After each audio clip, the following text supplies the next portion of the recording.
All right. So first of all, I want to welcome you all to coming to this seminar. I, was trying to figure out what I could do to bring some value to people and to share.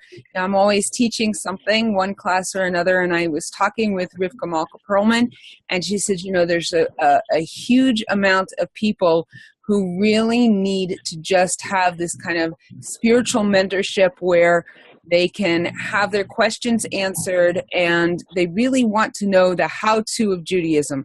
The spiritual end of things they pretty much get. They can get by listening to classes and stuff like that, but there's nobody teaching them the how-to. So we talked about it and decided that that's what I would do for now. I'm also simultaneously running a spiritual mentorship group, which is really like, I had a handful of people who said to me, I'd really like to take your class, but I'm wondering if I'm too advanced for the class. And I said, the class is a beginner's class. But if you would like to join the spiritual mentorship program, then that's going to be run similarly, except that it's going to be more spiritual and less like how to, although there's some spirituality that I'll be communicating, hopefully, please God. And so I have that running also. So if you feel like maybe you're enjoying this class, but you would also like the spiritual mentorship program, it does cost some. So contact me privately, and I'd be more than happy to share the details of that with you. But today what we're going to do is we're going to be talking about Shabbat. Now, I said that this is a 5-part series, and depending on the feedback that I get from you guys, what I may do, depending on what you guys really want, what I may do is take the Shabbat in the home, both the marriage and parenting, and combine them into one section, and then I can give a 5th session on if you feel like you want me to expound on one of these more, or if you would like me to do kosher, which was not one of the 5 that we listed, or if we decide that prayer needs 2 sessions, that type of thing. So that's also an option. So we're going to do this one today, and then I'll kind of pull you guys, and you can let me know what it is that would suit you all the best, because you're the ones that are here, and so I'm going to do what I can to cater the course to you. So now what I'm going to do is I'm going to share with you, there'll be a few questions here and there, but for the most part, I'm going to give you like a 20-minute talk so that I can cover things, and then I will give you the opportunity. Feel free to ask questions if you need clarification questions. If you have questions that need clarification, please feel free to ask, because I want this to be interactive, okay? I didn't really want it to be where I just teach for a half an hour and you guys have to raise your hand or wait until I'm done, but I want it to be interactive. All right? So with that, we're going to get started. Now, we all have a basic understanding that God created the world in 7 days, right? That's a given. Everybody kind of understands that. Okay. But that the creating actually only occurred over 6 days, right? The 7th day, right? God created the world in 6 days, and on the 7th day, he rested, okay? I think we all got that. Now, when we look in Bereshit, in Genesis chapter 2, verse 3, it says, God blessed the 7th day, and he sanctified it, because in it he rested from all his work which God had created to make. All right? And that's really, not only is that the first time that we see a reference to it, it's the only reference to Shabbat in the entire book of Genesis, in the entire book of Bereshit. So, interesting, right? It's not mentioned again, and that doesn't mean that the early people in the book of Bereshit didn't know about Shabbat, but it's mentioned that he made it holy, he separated it, and it's not mentioned again until the book of Shemot, Exodus, okay? So there's 4 important words in this passage in Genesis, or Bereshit chapter 2, verse 3. Now, hopefully you all got the email with the PDF attached. If you can open that up while you're watching the video, I don't know how hard that is for you, but if you can, then that might be helpful for you to be able to follow along. Otherwise, you can go back and watch again and look at the PDF at a later time, but you might find it helpful for making notes. Anyway, there are 4 words that I felt that were very important in this verse to look at, okay? The first one is he rested. All right. It says that God blessed the 7th day and sanctified it because in it he rested from all his work which God had created to make. So the first word is he rested, which, lo and behold, it's Shabbat. It's the word that Shabbat comes from. Okay. Shabbat means rest. That's really what it means. The second word is his work. The Hebrew word for that is milachto. And this word, milacha, is going to come up again. But the word for his work is malachto. And then it says that he created. And the word there is bara. And in fact, that is the second word in the entire Torah, Bereshit bara. In the beginning, created. Okay, God. Because the order of the words are a little different in Hebrew than we would use in the English. But bara is created. And then the last word that I felt was really important to look at in this verse is the word to make, la'asot, okay? So if you put the word work into Google Translate and ask it for the Hebrew word for work, you're going to come up with 4 words, all right? The 4 words are avodah, poel, milacha, and la'asot, all right? Now, avodah is the word, it's in modern Hebrew, it's in ancient Hebrew, and it means work. It means physical labor. An oved, which is from the word avodah, an oved is a worker, and it's also like a servant or a slave, all right? And that's the word that I would think too. If you said, work, right? We stopped working on Shabbat. Avodah is the word that would come to my mind first if I didn't already know that word doesn't show up in that verse. In that verse, we have his work, which is milachto, and that he made, which is la'asot. So avodah doesn't show up in that verse, but avodah is physical work, okay? And it's interesting because when we think about our job, that's the word avodah. But also spiritual work. Our spiritual work in this world is also referred to as avodah. And spiritual service is avodah. Some of the prayers is referred to as the avodah, as the prayer service. And in fact, idol worship in Hebrew is avodah zarah. It's a type of work or worship. Okay, so that's the first word for work, is avodah. The second word for work is poel, okay? Now, poel means work, but it's more like action.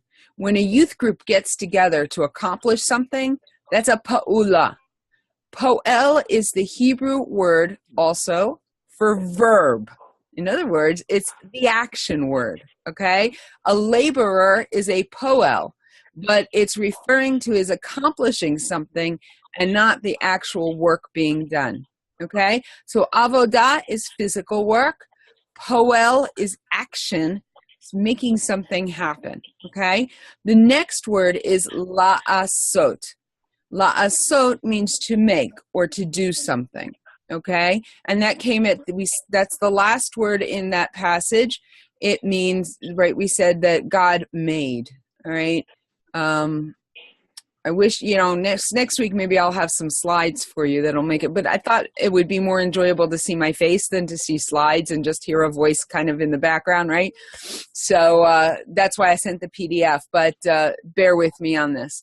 All right, so we have the 4 words, avodah, poel, malacha, la'asot.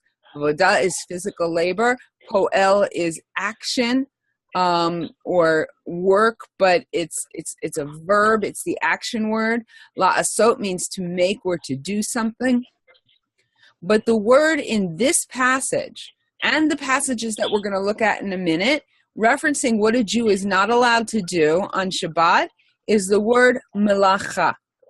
Now, this is what Hashem ceased from doing on the 7th day. And it's what we are supposed to cease from doing. Malacha means literally to craft. Okay? It's that work which may or may not be strenuous, but which is the expression of our dominion over the world in which we live. Okay? So let me ask you a question then. Was it laborious, as in hard physical work, for God to create the world?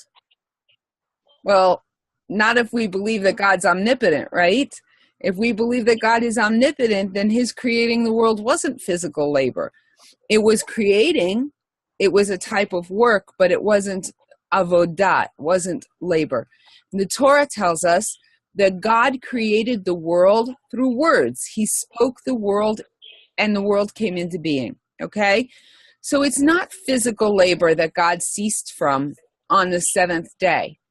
It was his doing the one thing that makes him uniquely God, and that is creating life from nothing. And the one thing that makes us uniquely reflecting of God, because the Torah says that we're created in God's image, right, and what makes us unique among all of the creatures of the world is not that we can work. Most animals work in some way, right? Like you think of a beaver, you know how a beaver supposedly like builds dams and does all kinds of, they do work. Okay. And then of course we have work animals as well. But what makes us different is that we can create.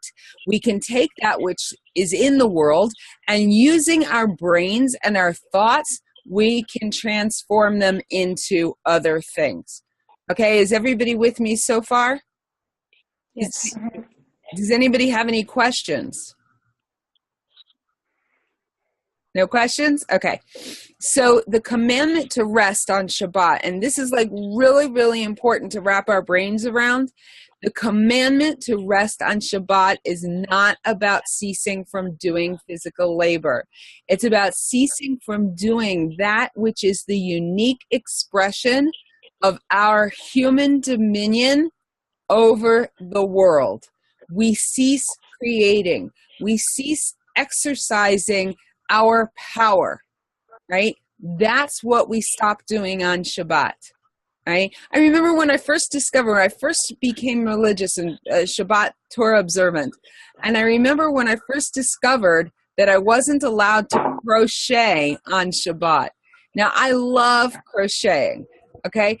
Not earning money, I could understand that.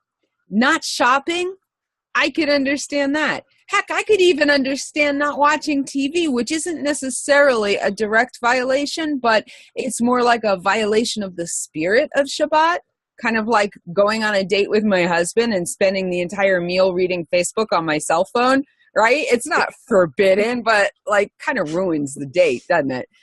So I could understand all of that. But crocheting, that wasn't physical labor. It had nothing to do with money. And it didn't fly in the face of my date with Hashem. In fact, I could easily pray while crocheting, right? Do any of you do any kind of like knitting or crocheting or needlepoint or anything like that? Yeah? Okay, so you know, right? Yeah. Right? Okay, so, you get into a rhythm, as long as it's not a really complicated pattern, you could talk to God all day long while you're crocheting, right? Why is it forbidden on Shabbat? And what I realized was, okay, it's not physical labor, but it's doing something else. It's exercising my human dominion. By the way, if you hear noise in the background, the room that I'm in is made with a tin roof, with a metal roof. And so the rain is coming down. Thank God. Rain in Israel is such a blessing. But so it makes a lot of noise while I'm recording, which can be a little frustrating. Anyway, if you need me to turn up the sound or anything, let me know. But okay, so back to my crocheting, right? So the thing is that what I'm doing when I'm crocheting is I'm exercising my ability to reason and to create my human dominion over nature, to take some string and to turn it into something usable, kind of like God taking the dust of the earth and making a human being. Right? Can you see the relationship between the two? So now before we actually get into what it means in a practical sense, I want to explain something to you that may be hard to swallow at first. Now, I did not ask you guys for a poll. I didn't ask you to tell me your background. I don't know if you're Jewish or if you're not Jewish, if you're in the process of converting or where you're at. But I'm going to say something that may be a little bit hard for you to hear. But I want you to stay with me for a minute, and I will get to explaining exactly why it is what it is, okay? What I want to explain to you that I think is hard to hear, because I know it was hard for me to hear. I'm born Jewish, but my husband converted to Judaism. And when looking at Shabbat in the context of Judaism, you have to know that the rabbis have taught that non-Jews are not allowed to keep Shabbat. Okay, now I'm going to explain that. Okay, but the Torah says, right, that it is a commemoration of the creation of the world, right? And so we think, well, that should apply to everybody, Jews and non-Jews alike, right? So why would the rabbis then say that non-Jews are not allowed to keep Shabbat?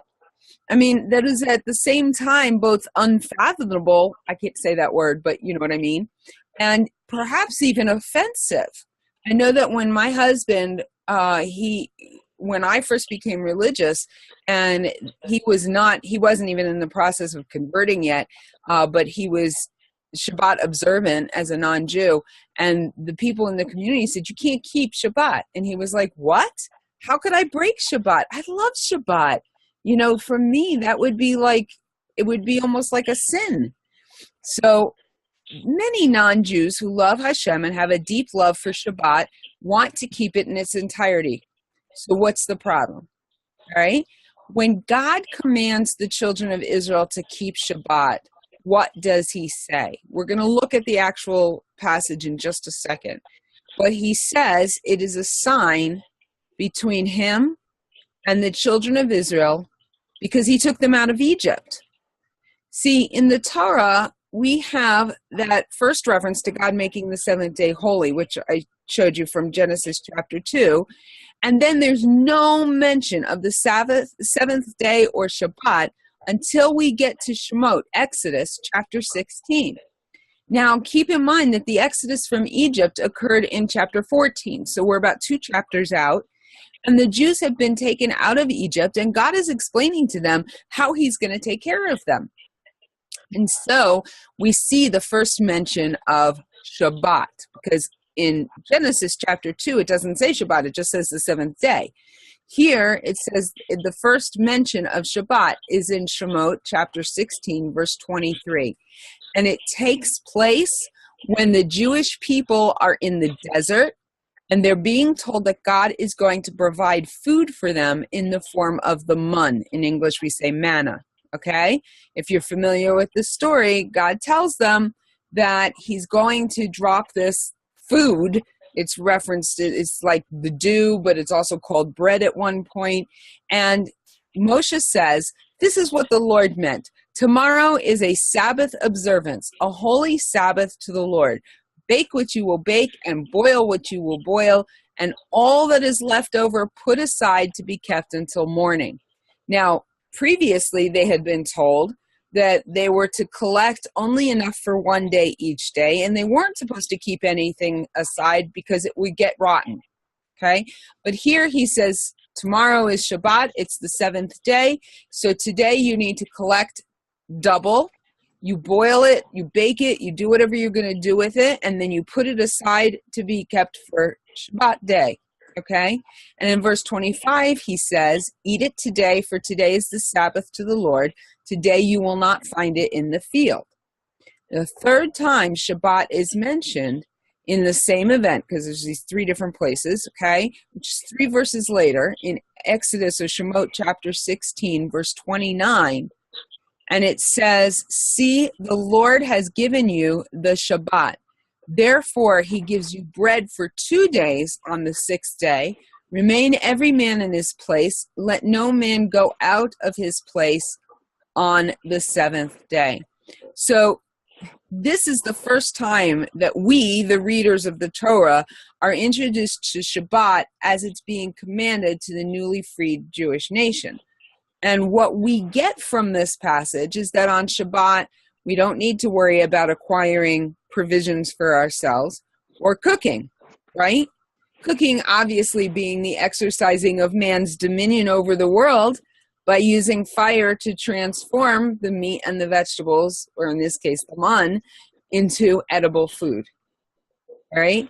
Now, the commandment was given there to the Jewish people and the non-Jews who lived among them. But we have no evidence that was given in any way to any other people. But that still doesn't mean that it's forbidden to non-Jews, right? I've yet to make the case. Okay, the next time Shabbat, the Sabbath, is mentioned, it's during the giving of the 10 Commandments, okay? So that's in Exodus, Shemot, chapter 20. So now it's another four chapters later. And so where the 10 Commandments are given to, so question that I need to ask you is, it's a rhetorical question, but the 10 Commandments, they weren't given to all of mankind, right? They were only given to the Jewish people. In the beginning of this scene in Exodus, Shemot chapter 19, verse 3, which is kind of where this section starts, we're told that Hashem, that God, told Moses to tell all of these things to the sons of Israel. He then says that the sons of Israel saw what God did to the Egyptians and how he carried them out of Egypt, and that if they will keep his covenant, they will be his own possession out of all of the people and will be to God a kingdom of priests and a holy nation. Okay? So it's pretty clear that what God is about to say is to the children of Israel.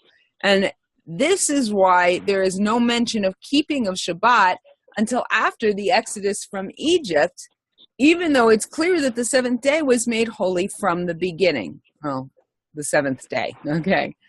So now I don't need to recount for you everything that happened as the Jewish people prepared and then stood at Mount Sinai. But here we have, in the giving of the 10 Commandments, Hashem tells them to remember the Sabbath day and to keep it holy. Why? He says, in 6 days, God created the heavens and the earth and all that is in them. Okay, bear with me now. Now we skip a few chapters to Exodus 31, Shemot 31. All right, so that's 10, 11 chapters. And God is giving instructions concerning the building of the tabernacle. Okay, we call in Hebrew the Mishkan. And he says, but as for you, speak to the sons of Israel, saying, you shall surely observe my Sabbaths, for this is a sign between me and you throughout your generations, that you may know that I am Hashem who sanctifies you. Therefore you are to observe the Sabbath, for it is holy to you. Everyone who profanes it shall surely be put to death, for whoever does any work on it, that person shall be cut off from among his people. For in 6 days work may be done, but on the seventh day there is a Sabbath of complete rest, holy to the Lord. Whoever does any work on the Sabbath day shall be surely put to death. So the sons of Israel shall observe the Sabbath to celebrate it throughout their generations as a perpetual covenant. It is a sign between me and the sons of Israel forever. For in 6 days the Lord made the heavens and the earth, but on the seventh day he ceased from work, from labor, it says in this English translation, and was refreshed. Now this is really important, okay? It says that it's a sign between God and the Jewish people forever. My cat is meowing. Says it, and he says it twice. This is how you know it's real, right? Or this is real. This is not. I'm not in some, whatever. Anyway, all right. I'll have to edit that out, I guess. This is okay. So this is what's really important. It says that it's a sign between God and the Jewish people forever. And he says it twice. He doesn't say it's a sign between him and the world or him and mankind, it says between him and the Jewish people. So what is a sign? It's an important question. Hashem says the Shabbat is a sign. Now, the rabbis have said that the Shabbat, I love this, that Shabbat is a small taste of the world to come. It's a small taste, a small bit of heaven. All right? It's a promise of something better that is to come. It's kind of like an engagement ring, right? When you have a man who falls in love with a woman and he wants to ask her to marry him, right? One tradition is that he gives her an engagement ring, right? That's what most of us are familiar with, at least in, the Western world. It's a sign that she is taken and that she belongs to someone, not in the sense of belonging like property, but belonging in terms of no longer being available to others. It's a sign of exclusivity. That ring belongs to her and her alone, right? Now, she's not going to share it with anybody else, right?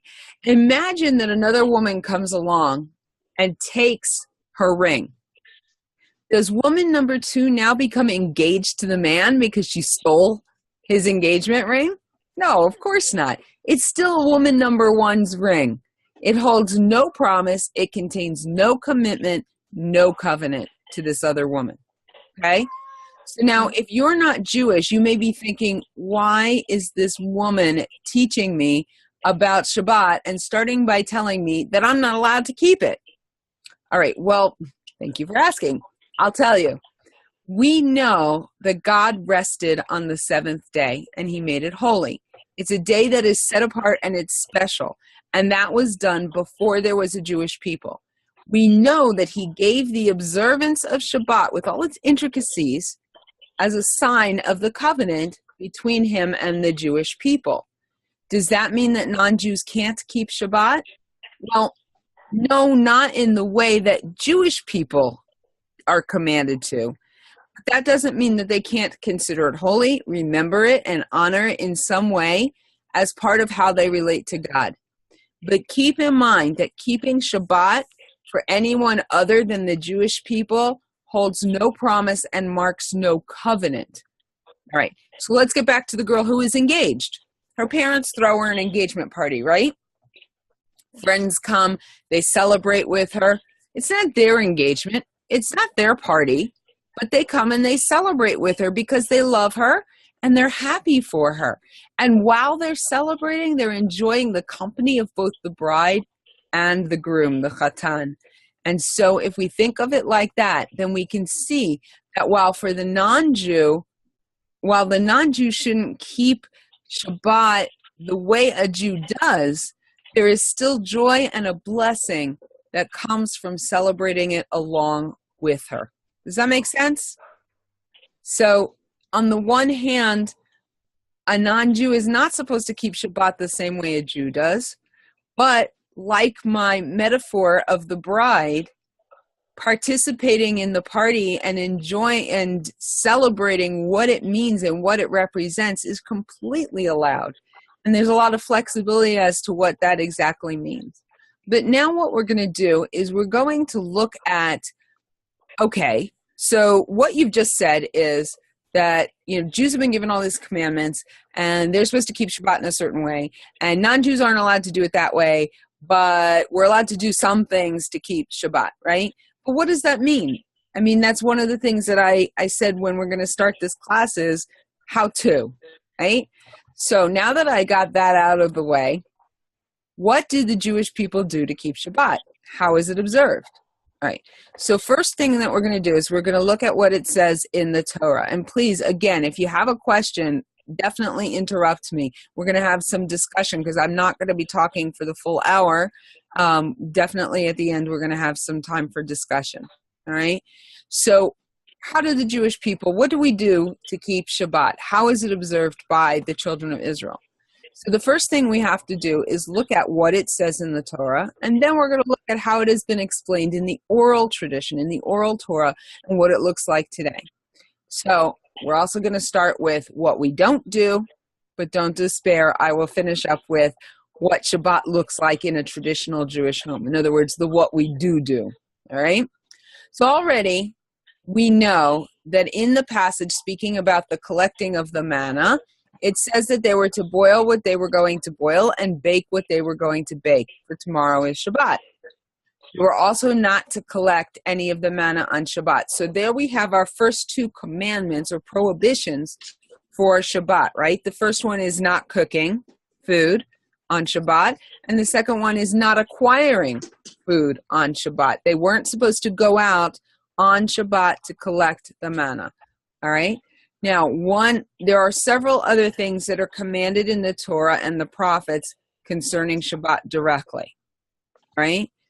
I gave you these references in the PDF. I'm not actually going to read through it right now because this is kind of boring and tedious, but I counted a total of 9 prohibitions that come directly from the base text, what we call the Peshat, or the simple meaning of the text, okay? So we have the no cooking food, no acquiring food. Those are from that first verse.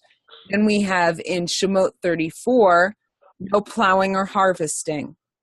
We have in Shemot 35, just no work at all, it says. No work at all. Then in Shemot 35, it also says no kindling of fire. And in Numbers 15, it says no gathering of wood, okay, which really translates as preparation for an activity that's prohibited on Shabbat. So, for example, one of the things that we don't do on Shabbat is we don't make plans for after Shabbat on Shabbat, okay? No preparation for an activity prohibited on Shabbat. Number 7 is we're not directly commanded not to cause another person to work for us on Shabbat.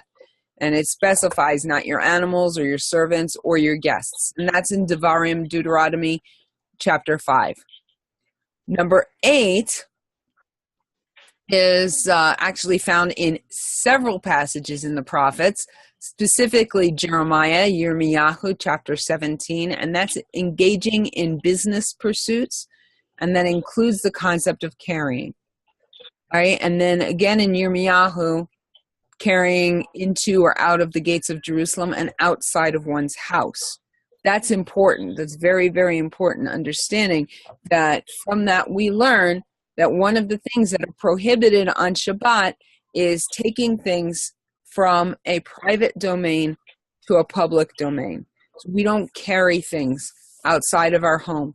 And another time, maybe at another level, if anybody wants to know about, that's why we construct something called an Eruv. When there are Jews living in a community and there are enough Jews living in the community, they will ask the city for permission to put a wire around the perimeter of the community where the Jews live to declare that, like a courtyard, if you will. Back in biblical times, you couldn't carry stuff out of your house into the public domain, but houses would be situated on a courtyard, and you could enter the courtyard with stuff because that's all considered a private domain. Even though it's public to the people who live on the courtyard, it's not considered public like going out onto the street. So by erecting this rope around the community, they're declaring this is a private domain, kind of like that courtyard situation. And that way we can carry within this thing. It's called the Eruv. And some people actually don't even hold by the Eruv. They won't carry anyway. All right, so that's what the Torah explicitly forbids on the Shabbat, Torah and the prophets, okay? However, the oral Torah, which explains the things that are not explicit in the written Torah, but implied, and which urge us to seek clarification, points out that it's odd that the Shabbat is mentioned smack dab in the middle of a passage speaking about the building of the tabernacle. Okay, that was in Shemot in Exodus chapter 31. You have all these instructions about building the tabernacle, and then in the middle of it, God says, keep my Shabbat. And so from that, the rabbis determined that there are 39 categories of things that we don't do on Shabbat, and those were all taken from the different tasks that had to be completed to build the tabernacle. Okay? Are you following me so far? Yes. So there are 6 major categories, and then each one has a bunch of them. And in the PDF, I listed them all for you. And I'm just going to go through them. I'm not going to explain them, but if something catches your attention and you want to ask me about it, feel free to ask me about it, okay? So the 6 major categories are field work, making material curtains, making leather curtains, making the beams of the tabernacle, putting up and taking down of the tabernacle, and final touches, okay? So under field work, we have sowing, plowing, reaping, binding sheaves, threshing, winnowing, selecting, grinding, sifting, kneading, and baking, okay? All of those were in one way or another related to the building of the Mishkan. What did baking have to do? Because there was bread in the Mishkan, in the tabernacle, okay? So all of those are under the category of field work. The next category, making material curtains. So under that category are shearing wool, cleaning, combing, dyeing, spinning, stretching the threads, making loops, weaving threads, separating the threads, tying a knot, untying a knot, sewing, and tearing. All right, now generally speaking, we don't have to have all of these committed to memory because they're really, you can lump them together into principles, which is something that I always teach everybody when they feel like, oh my gosh, especially like a new bride, and there's like all of these things concerning how she interacts with her husband, especially during certain times of the month. And it's like, wow, there's just so much to learn. If you learn to see it as general principles, it's much easier to grasp. It's not something like you have to memorize this list. All right. Under making leather curtains is trapping, slaughtering, skinning, tanning. You see how that all has to do with leather, right? Smoothing, ruling lines, and cutting. Under making the beams of the Mishkan, which is really interesting, I'd like to actually explore this a little bit more at some point, is writing and erasing. So I'm assuming that the beams, had to be marked in some way. Under putting up and taking down of the Mishkan is building and breaking down. And then the final touches includes extinguishing a fire, kindling a fire, striking the final hammer blow, and carrying. So what does that mean? So I'll give you an example, striking the final hammer blow, okay? That is finishing something that was mostly done. So for example, we won't tear on a dotted line on Shabbat. So like, for example, what's the first thing that comes to mind is like toilet paper, okay? Toilet paper has little dots. Not always. You can buy some industrial toilet paper that doesn't have any perforations in it. And the truth is that if you have toilet paper that has no perforations in it, you can tear it on Shabbat. But toilet paper that has perforations, we don't tear on Shabbat because that's finishing what was partially started, okay? I don't know if that makes sense. But those are the categories of things that we don't do. Now, unfortunately, if I were to ask somebody, what do you have to do in order to be an Orthodox Jew or a Torah-observant Jew or Torah-observant, usually the first thing they'll do is they'll list all the things we don't do. Judaism isn't about don't doing. Judaism is actually about doing. It's about the act of loving our Creator. But at the same time, there is this list of things that we are prohibited from doing. So there you have the list. And I think going into any further detail is for a completely different class, different talk, because now I want to talk about what we do on Shabbat. All right. The beauty of Shabbat. All right. The first thing we do on Shabbat is we prepare for it. Do you remember, I don't know if you're familiar with the commandment to keep Shabbat? It actually mentions 2 things in both, especially the 10 commandments, right? We have the 10 commandments are mentioned twice in the Torah, and both times it says that we're supposed to do 2 things, right? First thing that we're supposed to do is keep Shabbat, and the second thing is remember Shabbat, okay? We're to keep it, and we're to remember it. And it wasn't just a commandment to keep it, okay? The commandment to keep is that whole list of stuff that we just read. It's all that stuff that we're not supposed to do. All right, there's actually only a few things that we're actually commanded by the rabbis to do on Shabbat. But in the Torah, everything, commandments having to do with Shabbat, other than to rest and to have a holy assembly to God, everything else is what we're not supposed to do. All right?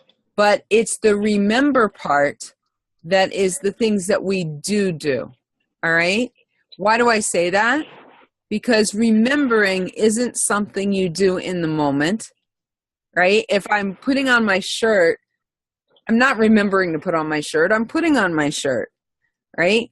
I remembered to put on my shirt a minute before that when I got the shirt to put it on. Once I'm putting it on, I'm not remembering anymore. I'm doing, okay?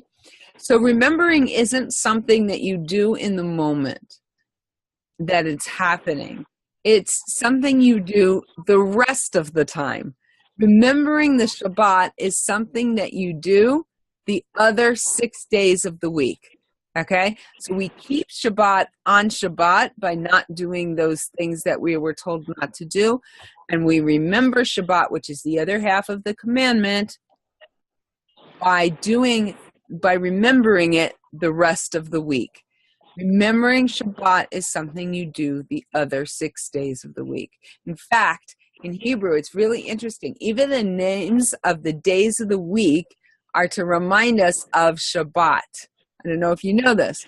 And in Hebrew, the days of the week, well, they're really quite simple, right? First day, second day, third day, fourth day, except that everything in Judaism is never simple. There's always a second level of what to understand. And that's actually the short form. The actual names of the days of the week are Yom Rishon LeShabbat, first day towards Shabbat. That's Sunday. Monday is the second day towards Shabbat. Tuesday is the third day towards Shabbat. Wednesday is the fourth day towards Shabbat, etc. Okay, every day is supposed to remind us that we are one day closer to Shabbat. And so we're supposed to do something. Every day is supposed to remind us that we are one day closer to Shabbat. Every day we are supposed to do something in preparation for Shabbat. Now, nowadays, with the ability to freeze food, it's actually easy to do something each day towards Shabbat. For me, for example, on Sunday, well, what I do on Sunday is I read the Parsha, okay? Each week in synagogue, we read a passage from the Torah, and that's called the Parsha. And so on Sunday, I read the Parsha. But on Monday, I cook my Shabbat desserts and I freeze them. And on Tuesday, I cook my meat and then I freeze it. Wednesday, I make my soup stock and I freeze it. Thursday, I make my challah. Sometimes I freeze it, sometimes I don't. And I prepare any vegetables that I can prepare. I'll boil my eggs. I'll make my tuna, whatever fish I'm going to serve. Friday, I put together whatever couldn't be made ahead of time, and I put my veggies in my soup. What that means, I also clean my house in preparation for Shabbat, and I shower. But what that means is that if I'm doing one thing each day of the week towards Shabbat, I am remembering Shabbat all throughout the week. Does that make sense? So, any questions? All right. So, the fact that we're able to freeze food makes it a lot easier to do something. But even in ancient times, there were things that you could do each day to prepare for Shabbat. For example, in the time of Ezra, a law was enacted. You're going to get a laugh out of this. Law was enacted that laundry day was Thursday. Ezra actually made a law. It's called a takana. That laundry day was Thursday. Now, it seems a little crazy, right? But in ancient times, people didn't have a lot of changes of clothes, and they may not have had a separate set of clothes for Shabbat. So they were supposed to at least put on clean clothes in honor of Shabbat if they didn't have, a separate set of nicer clothes. But if you did laundry earlier in the week, you might not have anything clean to put on by the time you got to Shabbat. And if you did your laundry on Friday, it might not be dry in time. So in honor of Shabbat, laundry was done on Thursday. So people would have clean clothes to put on, and they would also be dry in time for Shabbat. Right? So now, obviously, with the abundance of clothes that we have today, this isn't an issue for us. But we do keep a set of clothes that are reserved specially for Shabbat. Now, this was a challenge for me because as a person who does a lot of speaking, I have my casual clothes, and then I have suits, right? Or sweaters or nice things that I would wear to speak. So, like, what was I supposed to wear on Shabbat when my nice clothes are my work clothes? So specifically on Shabbat, I don't want to wear my work clothes. So what do? I bought a couple of outfits that are nicer than what I would wear to speak, more like something I might wear to a wedding or whatever. And that's what I wear on Shabbat. And I only wear them for Shabbat. And like I said, if I'm going to a wedding or something like that, that way, when I'm done preparing the house and I've showered, I can put on my special Shabbat clothes and feel like I'm about to go on a very special date with my beloved. And that's how it's supposed to be. All right? So, but also you have to understand it's not all on the wife. All right? Not at all. Everyone is supposed to participate. In many Jewish homes, the husband makes the cholent. I don't know if you know what cholent is, but it's a long cooked stew that's often served, especially in Eastern European Jewish background homes, on Shabbat afternoon, right? Most of us nowadays, we use a crock pot, makes life much easier. You stick all the stuff in on Friday afternoon, and then Shabbat day, you take it out of the crock pot and you've got yourself a long cooked stew. Some people don't like it. Some people love it. My family is not so big on it, but I changed the recipe so that they like it better. But in many Jewish homes, the husband makes the cholent. My husband cleans the house. He helps me with the floors in the bathrooms, and he fills my oil candles. I use, instead of stick candles for my Shabbat candles, I use these glass candlesticks that you put oil in, and he fills them for me so that when I light them, in a way, he's also participating in the lighting of the Shabbat candles. All right? Also, I have a checklist of everything that has to be done in the last few minutes before I light candles. I set up a hot water urn so that we can have hot coffee and tea for Shabbat. I set up a food warming plate so that we can have warm food. Yes, everything is cooked, but it's so much more enjoyable if we can eat it warm, right? So there's a way to do it that doesn't violate the kindling of a flame or the prohibition against cooking. Now, there are only certain foods that can be put on the warming tray because certain types of foods are considered still cooking even after they're cooked. But I also set the lights. Some of my lights stay on. Some of the lights are going to be on timers so that they can go off at night, right? I would do that ahead of time. We adjust the fans or heaters depending on the time of the year. All right? So that's what I do to get ready for Shabbat, right? I shower, I change my clothes, I get into something nice, and then I'm ready to light candles. Now, the men go off to the synagogue to pray the afternoon prayers, and the women light the candles, ushering in Shabbat. Traditionally, an unmarried girl does not light candles, although in recent times, that's changed, okay? She is considered included in her mother's candle lighting. But in recent years, it's become the tradition for most Jewish girls to light one candle, kind of a preparation practice for when she gets married. Once a woman is married, she lights two candles, and they represent her new family, her and her husband, right? A woman never stops lighting candles for her family, even once her children are grown and start lighting their own. As her family grows, she adds a candle. So, for example, my daughter, who has 3 children, she lights 5 candles. My other daughter, my daughter-in-law, who has 2 children, I have 2 daughters-in-law that have 2 children, they each light 4 candles. My couple that is expecting soon is still lighting 2 candles, all right? So a woman with 4 children lights 6 candles, 2 for her and her husband, and then 4 for her children. If she doesn't have children, she just lights 2 candles. Now, something you might find interesting, there is a custom that some have that if they miss a candle lighting because they were running late and couldn't light in time for Shabbat to start, the following Shabbat, they add an extra candle, and they'll continue lighting that extra candle for the rest of their lives. Now, not everybody has this tradition, and truly very few women have this happen, but it could turn into quite an inferno if you weren't careful, right? Can you imagine? Oh no, I forgot again. Now I have to light 13 candles or 20 candles or God knows how many candles.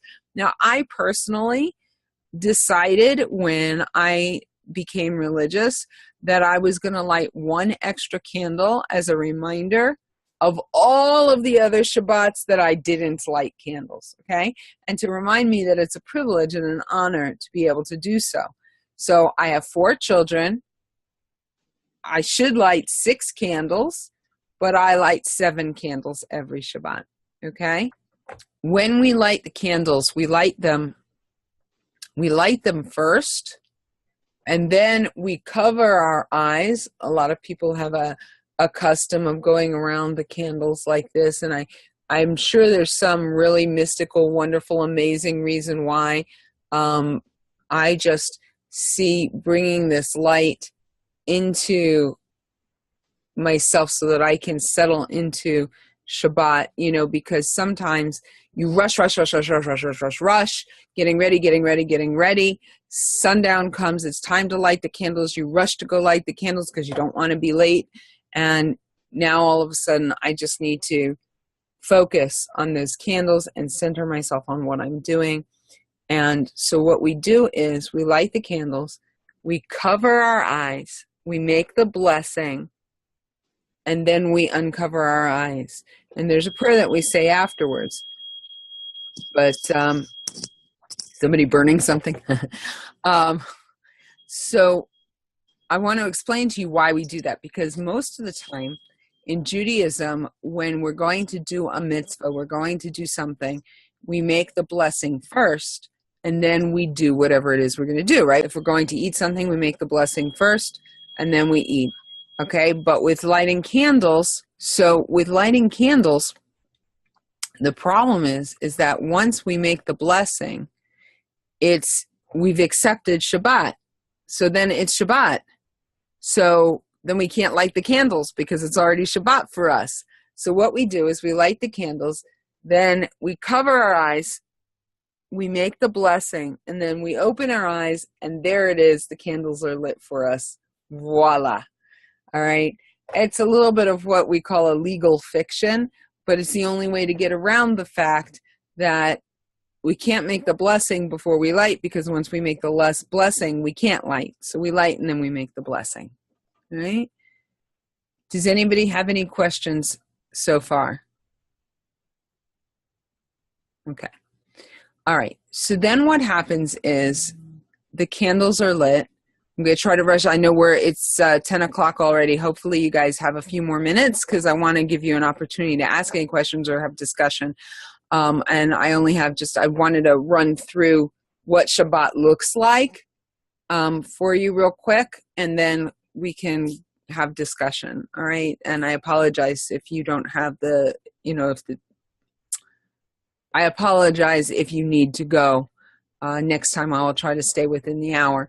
But, all right. So after we light the candles, we either go to synagogue, to shul, or we daven, we pray what's called Kabbalat Shabbat, which is the receiving of the Shabbat. It's a special prayer that we don't do any other time of the year or any other time of the week, right? And it's said between the afternoon prayers and the evening prayers, right? And women who don't go to synagogue will say those prayers at home, right?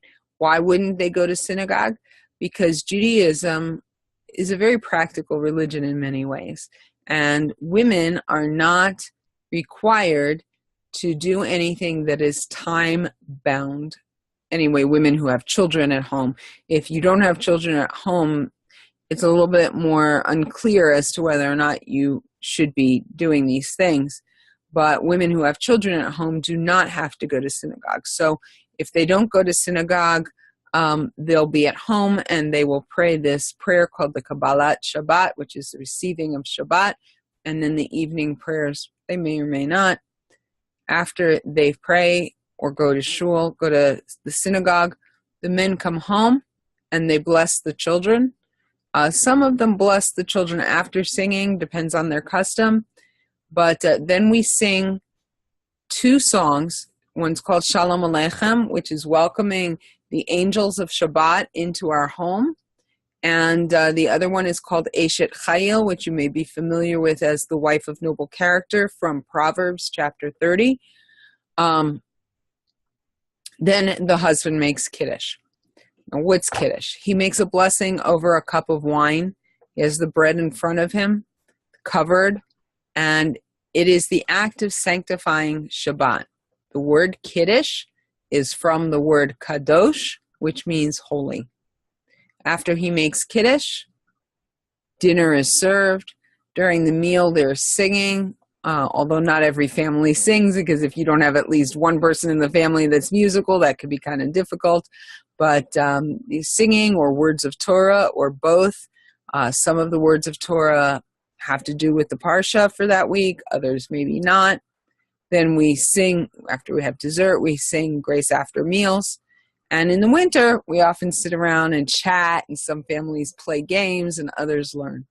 Shabbat morning, we get up and we go to the synagogue. And again, not all women go, but the men do, and many of the women do. All right? So you have a similar pattern that goes on again for the meal after synagogue. Everybody comes back and there's a meal.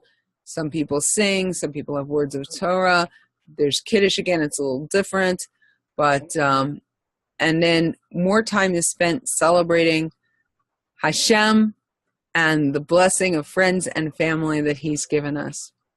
And then in the afternoon, shortly before Shabbat goes out, we have something called Sudat Shlishi. It means third meal. All right? We have 3 meals over the course of Shabbat. There's no Kiddush with this meal. And it's a last opportunity to spend time with our beloved. I like the metaphor of a bride or a girl who is engaged, because like a bride who knows that her fiancé is leaving for a week and she wants to savor every moment she can with him, that's why we spend time having this last meal right before Shabbat goes out, even though most of us aren't hungry usually at that point, so it's a very light meal. It also reminds us that Judaism is about elevating everything we do to a higher spiritual plane, even the simple third meal. Our family has a tradition of sharing stories of divine providence at the meal, which is we share things that happened to us during the week where we saw God's hand in our life. Then we have, it's traditional to sing Mizmor LaDavid, which is Psalm 23, and Yedid Nefesh, which is a love song that was written to God. I'll have to look up the date, but I think it was about 1,000 years ago. I can look that up for you. Included in the PDF are the words to Yedid Nefesh, and you really need to read them. It is an incredible, beautiful love song to God. All right? And so then what happens is that after that meal, the men go off for the evening prayers. Then they come back and they do Havdalah. And Havdalah is a ceremony that is said over a cup of wine with a candle that has more than one wick. Traditional is 3, but it can have 2 wicks. And the Havdalah means to make a separation. The blessing is made. The wine is drank. The wine is used to put out the candle. The wine is drank. And there's a couple of more songs that are sung. And frequently people will do what is called a milava malka, which means escorting the queen. And it's another usually some sort of dessert or something very light to end the Shabbat and to say goodbye to the Queen. Now, you would think that with all of this eating, Orthodox Jews would be really fat, and some are, but it's not meant to be that way, and each of the meals can actually be relatively light. So that's basically an overview of what Shabbat looks like. Now, we are a few minutes over time, and like I said, I apologize, but I'd love for you guys to unmute yourselves and let me know what, ask questions. Let's have a discussion. Let's talk about what's on your mind. If I brought something up but didn't answer it for you, please feel free to ask. Hi, this is Sharon. I don't know if you can hear me. I can hear you. Okay. We are on this journey. Me, it's coming back, and for my husband, it's more of a rediscovering his roots. Okay. Are you both Jewish? I am. Okay. His grandmother was. Okay. But he was brought up Christian. So it's been an interesting voyage. But one of the things that now that I'm doing with my children is that we do Shabbat. I make sure that Shabbat is like the center of their week, their life, what it revolves around, so they can have like this very deep connection. That it's not some sporadic or just on high holidays or anything like that, but it's something to look forward to every week. Awesome. And one thing that it is becoming very challenging is the no arts and crafts. There's no writing. There's no trying not to turn on and off lights. I do not live close to a observant Jewish Orthodox community. And I currently go to a very observant conservative congregation. Okay. So we still have to get into the car to get to shul. We're working on that. But it's like I said, it's a day by day thing that we're walking towards something much more deeper, and it challenges us. Sure. So there's only a certain amount of puzzles and Play-Doh. I don't even know if we can do that. That my kids, a 3 and a 4-year-old, is going to adapt themselves to. And mom, Right. like, can we do that? Can we do that? And right, reading, a little bit, singing, games, Legos. You can do Legos. 3 and 4 might be a little young for Legos, but yeah, you just have to get creative with the games and stuff. Yeah, that's been the most like challenging part of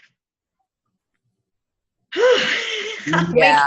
making Shabbat a little bit more child friendly, if I can put it that way. I can hear him in the background. What about taking walks on Shabbat? I mean, right now the weather's probably not great for walks, but yeah, I'm coming from Virginia, so it's cold. Yeah. So walking around, especially for mommy, is not that good of an idea. Yeah. I mean, when my grandchildren come to our house, Shabbat day, besides eating, I mean, we spend a lot of time eating, but besides that is singing songs and playing games, and the kids just, they play with Jenga, and they play with blocks, and they play with Legos, and we read to them, and it can be a little bit of a long day when you're not in a community and you don't have people that can, that the kids can play with and stuff like that. It's definitely a challenge. So that's my big challenge. And also for my husband, because in my early years, yes, I did observe Sabbath this way. So it's not foreign to me, although it wasn't completely orthodox. I had a very strong notion of what was supposed to be done and how it was supposed to be done. So it's not that foreign to me. It's just making it more acceptable and more easygoing in my home. Yeah, sure. Now kids are small. Sure. Yeah. I would highly recommend that you look up some Jewish moms groups, and, you can ask questions there, and you can say, I don't live in a Jewish community, but I'm becoming observant, and I just need some ideas of what to do with my kids all day because it's just too much.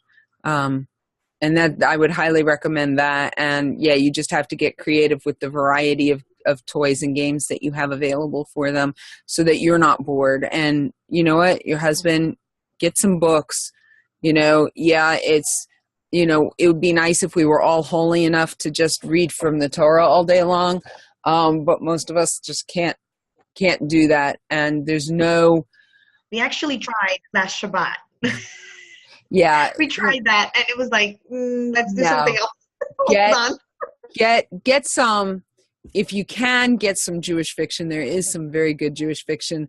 I can send you a list of some titles that I thought were great, when we're offline, because I want to give other people an opportunity to ask anything that they want to ask. Sure. But, the truth is that it would be better for you to read a completely secular novel than to break Shabbat in some ways. So, if that's what you have to do to get through Shabbat, read the Torah for a little bit, but, we're human beings, and at least right now it's winter, and so Shabbat day isn't so long, but, also some adult games the two of you can play. There's nothing wrong with playing games on Shabbat. Some people are at a level where that's not something that they're interested in doing. And obviously that's to be lauded. But for the rest of us peons who get easily bored, doing things that give you joy, that don't break Shabbat, are always good. Okay. Thank you. Great. No, thank you for sharing. And wow, hatzlacha, success on this journey, because sometimes it's hard, especially if you live out in the middle of somewhere where there isn't a community for you. It's not easy. All right. Anybody else? Yes. Excuse me. This is Jan. Hi, Jan. I hear you. I also am in a place where there is no Jewish community, actually no Jewish people that I know of nearby. My comment on what you shared and in looking over the PDF is just flat overwhelm. I was reared by a secular Jewish woman. I have never had the habit of keeping Shabbat or any of the other things we'll be talking about. I'm single, and I started by occasionally lighting candles. Okay. Then I got into the mode of, well, if I'm not going to do anything else, why should I even do this? And I'm back now at doing nothing, which is one of the reasons I'm taking this class. Do you have any comments? I do. First of all, fantastic. We have a phrase in Hebrew, Yasher Koach,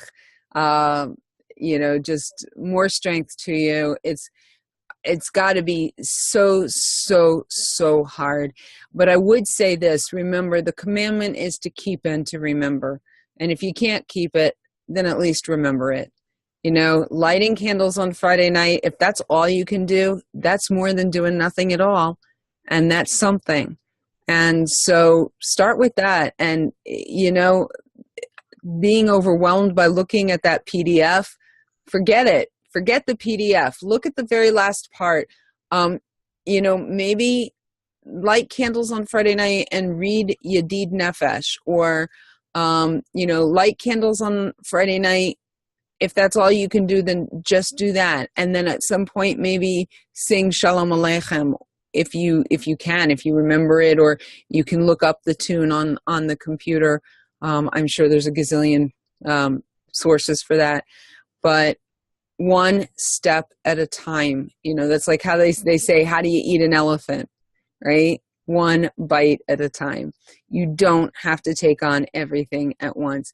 If you are in a position of needing to convert, it's a little different, because converts have to pretty much learn everything before they're allowed to convert.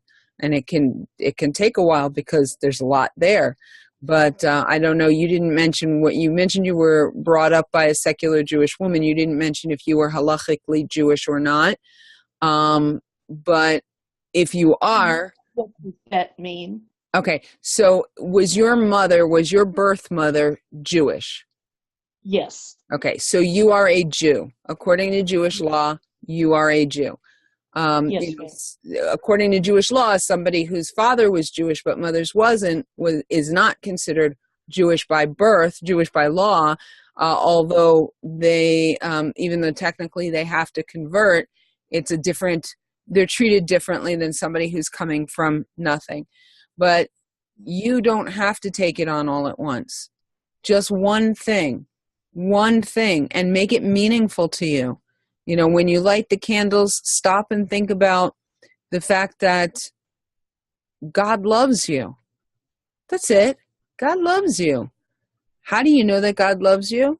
You know that God loves you because he created you to receive pleasure, and you only give pleasure to those that you love. I once said that the one word answer to how we know that God loves us is chocolate. But to stop and just meditate for a minute on light, and how I can be a light to the world, how I can shine in darkness. What difference can I make in this world? You may be single, but you're here for a reason. You exist because God felt that the world couldn't exist without you in it. And so you have a purpose in this world. And our job, of course, is to try to figure out what that purpose is. But that's something that you could do when you're lighting candles, to stop and think, and talk to God and share from your heart, and if you're at a place where you're not even sure that God exists, you can stop and say, hey, I'm doing this because this is something that our people have done, and I need you to make yourself real to me in some way, shape, or form. And I'm going to keep my eyes open for your fingerprints in this world.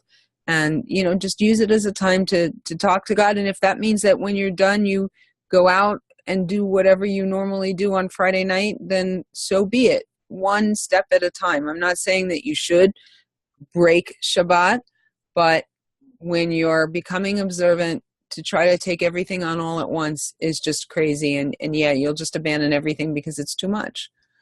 Yeah. Okay.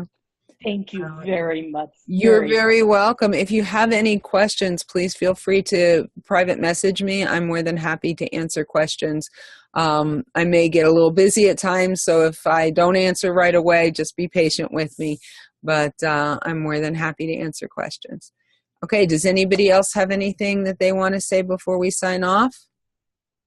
I think we still have Heather online, and I think that's it. I don't see Leah Sprinza anymore. Hello. Hello. Hi. Is it working? Yeah, I hear you. I see you too. Good. I'm not really sure what I am, to be completely honest, whether I'm with a Jewish background or not. My father's side said that we have a Jewish history, but my mother's side, I'm not really sure. And my husband was actually adopted, so he really doesn't have a clue what he is either. We're both brought up Christian, and about a year ago, we had started looking at the Xmas Christmas holiday, and seeing the roots of everything, and just really started digging into that, found what the origins of it were, and we didn't know what to do with ourselves because, you know, it was almost 30 years of doing that just out of tradition. And so we've kind of been on this journey for truth. We don't really know where we're going, and it sometimes that's a wonderful thing, and other times, like now, it's like a spiritual identity crisis. Yep. Like, Oh my gosh, you're using the exact same words. You're using the exact same words I use in my story. Oh my gosh, I so totally identify with where you're at. And it started for us, this journey for truth started with us stopping the Christmas tree. And we just kept exploring and kept trying to figure out what was really what God wanted from us. And it slowly brought us through this whole place. And yeah, it's a very scary place to be. I remember when I was trying to figure out if I still believed in Jesus or not. And somebody had given me a video of a debate between a rabbi and a pastor. And I took the video and I prayed and I said, God, I don't care who wins. Just let somebody come out the victor in this debate, because I need clarity. I need to know what the truth is, because right now I don't know the truth. And I stuck the video in, and at the end of the video, I was in tears because the rabbi had done a really lousy job, but the pastor, who is like, you know, considered huge, he didn't do a very good job either. And so I was no better off at the end of watching this video than I was in the beginning. And I spent many tears, many tears. So it's not easy what you're going through, but just like I told Jan about, start with one thing. Don't let yourself get overwhelmed. One little thing at a time. Right? I spoke about how, you know, the rabbi said that non-Jews aren't supposed to keep Shabbat the way that Jews keep Shabbat, but that doesn't mean that you can't remember Shabbat and honor it and celebrate it just like we celebrate, you know, they're celebrating with us. And so light those candles, you know, light those candles and say, you know, God, just like I'm lighting these candles, will you bring light into our situation and let us know what we're supposed to do? Are we meant to be Jews? Are we meant to be Noachides? You know, what's the truth, not the truth? And give us that clarity. And I really believe that if you ask honestly, you'll get the clarity that you're looking for. Yeah. And we have a 2-year-old son, Isaiah, and I just want to get this figured out so that I can start bringing him up the way that it should be. Yeah, you know? Sure. Sure. Well, if it's any encouragement to you, when I came back to Judaism, my children were 6, 8, 10, and 12 years old. Now, my 10 and 12-year-old did struggle, and they had some major things later on in life because they were older when we did this huge shift in our faith. But the one who was 4, in particular, he made the easiest adjustment and really remembers very little about not being Jewish observant, you know, in lifestyle. So on the one hand, you do have a clock ticking, but on the other hand, you probably got another 2 years, I would say, before it's going to start to make a big difference. So, you know, give yourself a period of time. Talk to your husband. Maybe say, okay, like we're going to give ourselves a year and we're going to really explore this before we make a decision. And hopefully, God will answer you before that. With my husband. It's okay. What? I'm sorry. No, it's okay. We actually did have that conversation today, and we reached out to a local synagogue. They don't have a lot of people, but we're going to be speaking with a family that just converted. So we're going to be meeting with them in January. Okay. So to go over some Orthodox, or is it something else? Honestly, I'm not real sure. they don't even have a rabbi. They don't have very many people. And I think it has to do with the college that's in town, because we're really far out in the country. Okay. So there's not a lot of people. If I can just give you some advice, as a person who came out of Christianity, and I see that you're covering your head, I don't,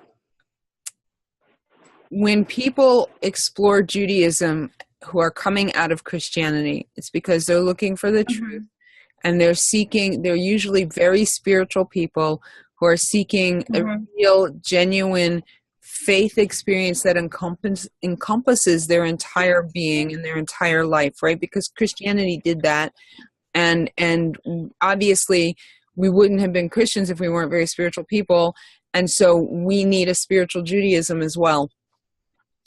Okay. And so you may find that if this is not an Orthodox synagogue, that you may not find that there. You may, I don't know, but I'm just warning you to be prepared, because I'm not saying that you have to be Orthodox, so nobody who's watching this should think that I'm saying that you have to be Orthodox, but Orthodox Judaism, the reason it's called Orthodox is because Orthodox is the established traditional, that's what it means, right?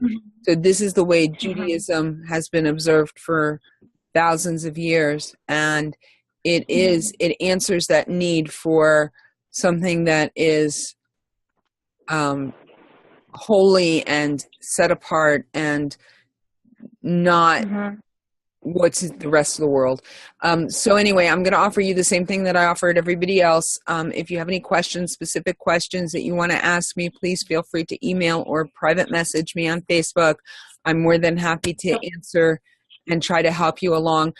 And to let all of you know, I just had a meeting today with another person. I'm Jewish by birth, but this person is a convert, and together with several other people and a rabbi, we are starting an organization called Via Hafta, and the purpose of the organization is to provide a virtual community for people who are either coming back to Judaism, who are Jewish and had not understood what that meant, or converts who are converting to Judaism, as a support system and a virtual community for them after they reach that point. So there are a lot of people who work in the field of getting people to the point of converting or getting Jews to the point of becoming observant, but then afterwards oftentimes they feel like they're just totally dropped, especially if they don't live near a community. And so we're going to, God willing, be getting that off starting soon. So I'll keep everybody posted on that. But listen, the last thing I'd like to say is next week we're going to talk about the holidays. So I'm going to go through different holidays and main points for each of the holidays, and some ideas about ways to make each holiday special. It will be Hanukkah, so I'll probably start with Hanukkah. But if you have any questions, whether it's about Shabbat or about Hanukkah, if you want to message them to me so that I'll be sure to address them, do that, and I'll speak to that when we get together next week. Okay? It was wonderful meeting all of you. Thank you for joining me, and I look forward to talking to you next week. Okay, guys? Bye-bye. Thank you so much. Bye-bye.